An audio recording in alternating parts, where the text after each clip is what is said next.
Bismillahirrahmanirrahim. Assalamu alaikum. My name is Awais Umar and you are watching GK with Engineer. Before starting the video, subscribe to the channel for more updates.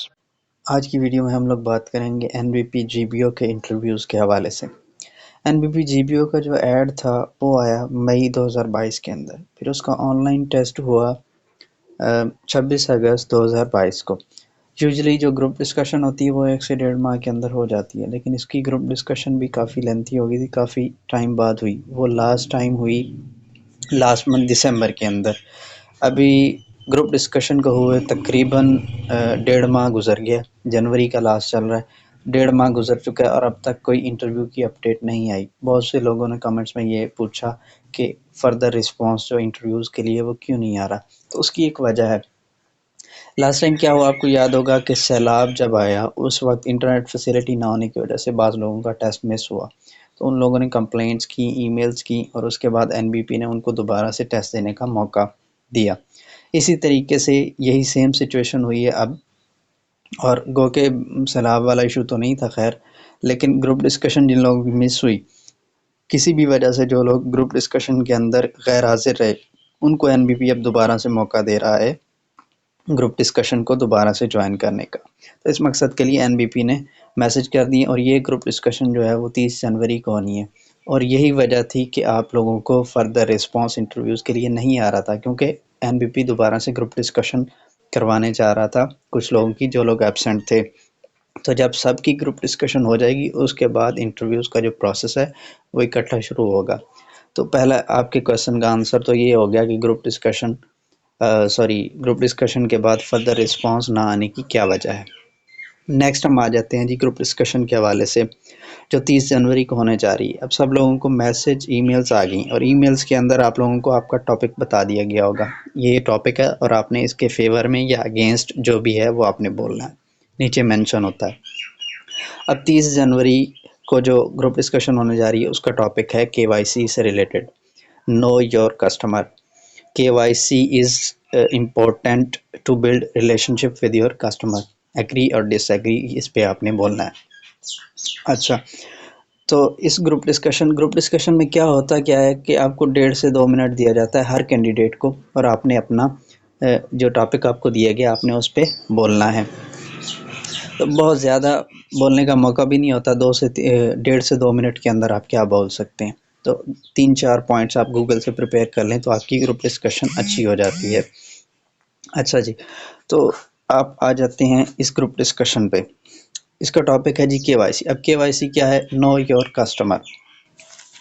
جب بھی کوئی شخص آتا ہے آپ کے branch کے اندر کہ میرا اکاؤنٹ کھول دیں، تو اس کسٹمر کو جاننا بہت ضروری ہے۔ K Y C is know your customer, اس کسٹمر کو جاننا بہت ضروری ہے۔ میں تھوڑا سا اس کو اوور ویو دے دیتا ہوں، پریپیئر تو آپ خود سے کر لیں گے، اس کو گوگل سے بھی سرچ کر کے تو آپ اس حساب سے کر لیں گے۔ میں تھوڑا سا اوور ویو کے وائی سی کا دے دیتا ہوں۔ اب کے وائی سی جو ہے وہ امپورٹنٹ تو ہے ہی، شروع سے جب سے بینکنگ شروع ہوئی ہے کسٹمر کو جاننا تو بہت ضروری ہے، اس کی انفارمیشن کا ہونا بہت ضروری ہے۔ لیکن جب سے پاکستان فیٹف کی گرے لسٹ کے اندر گیا، فیٹف نے اس پہ پاکستان کو قانون سازی کرنے کے لیے بولا، پھر بینکنگ مزید کمپلیکس ہوتی گئی۔ کس طریقے سے کمپلیکس ہوتی گئی کہ اس کے اندر بایو میٹرک کا سسٹم ایڈ کر دیا گیا کہ کسٹمر جب بھی کوئی آتا ہے ودڈرا کے لیے آتا ہے یا ڈپازٹ کروانے کے لیے آتا ہے تو کسٹمر کی ویریفیکیشن، اس کے بعد اکاؤنٹ اوپننگ کے اوپر بھی بایو میٹرک ویریفیکیشن کسٹمر کا خود سے آنا بہت ضروری ہے، اور یہ سارا کچھ۔ تو بینکنگ جو ہے وہ کے وائی سی جو ہے وہ مزید موڈیفائی ہوتی گئی اور بینکنگ جو ہے وہ مزید کمپلیکس ہوگی۔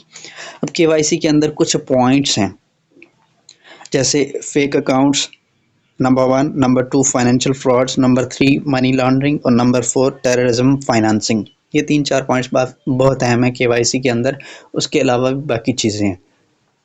تو فیک اکاؤنٹ سے کیا مراد ہے کہ آپ کا جو کسٹمر ہے جو آپ کے پاس اکاؤنٹ کھلوانے آیا اس کا اکاؤنٹ جو ہے وہ فیک نہ ہو، یعنی کہ اس اکاؤنٹ کو کوئی اور بندہ آپریٹ نہ کر رہا ہو اور اس کے ذریعے کوئی ایلیگل ایکٹیویٹی نہ کی جا رہی ہو، نمبر 1۔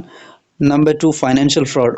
آج کل آپ کو پتہ ہی ہے کہ آن لائن مختلف پلیٹ فارم سے کس طرح کے فراڈز ہوتے ہیں، تو آپ کو یہ جاننا بھی بہت ضروری ہے کہ یہ اکاؤنٹ کسٹمر کا کسی فائنینشیل فراڈ کے لیے استعمال نہ ہو، یعنی کہ فراڈ سے پیسے اکٹھے کر کے اس کے اندر اکاؤنٹ کے اندر نہ ڈالے جا رہے ہوں یا آگے ٹرانسفر نہ کیے جا رہے ہوں۔ اس کے علاوہ پھر پوائنٹ ہے منی لانڈرنگ کا، اس اکاؤنٹ کے ذریعے کیا بلیک منی کو وائٹ تو نہیں کیا جا رہا، کسی طریقے کی منی لانڈرنگ پہ یہ اکاؤنٹ جو ہے وہ انوالو نہ ہو، یا پھر ٹیررزم فائنانسنگ ہے کہ اس اکاؤنٹ کے ذریعے کسی ایسی تنظیم کو فائنانسنگ نہ کی جا رہی ہو جو ٹیررزم میں ملوث ہو۔ تو اس طریقے سے آپ کا جو شخص آپ کے پاس آیا ہے اس کی انفارمیشن ہر طرح کی کلیکٹ کرنا بہت ضروری ہے، اور اس اکاؤنٹ کو مانیٹر کرنا۔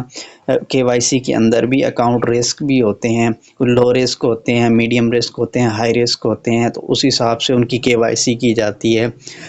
بعض اوقات کسٹمر کے گھر پہ بھی جا کے اس کو دیکھا جاتا ہے کے وائی سی کے اندر، یعنی کے وائی سی کا مطلب ہے نو یور کسٹمر۔ آپ نے ہر طریقے سے اپنے کسٹمر کو جاننا ہے کہ یہ کسٹمر کس طریقے سے ہے، یہ کیا کیا کرے گا اکاؤنٹ میں، کیونکہ ایٹ دا اینڈ جب کوئی فراڈ ہوگا یا آڈٹ ہوگا جب، تو فراڈ کے اندر جو بینک کا سٹاف ہے یا جس شخص نے اکاؤنٹ کھولا ہے اس کا، یا جو باقی دیگر سٹاف ہے جو ٹرانزیکشن کے اندر جو سپورٹ کر رہا ہے، یعنی کہ کیشیئرز جو ہیں، اگر ان کیس اللہ نہ کرے کوئی فراڈ ہوتا ہے تو پھر بینک کے سٹاف سے پوچھا جائے گا کہ بھئی آپ لوگ کیا کر رہے تھے، اگر یہ اکاؤنٹ اتنا ہی مشکوک تھا تو آپ لوگ کیا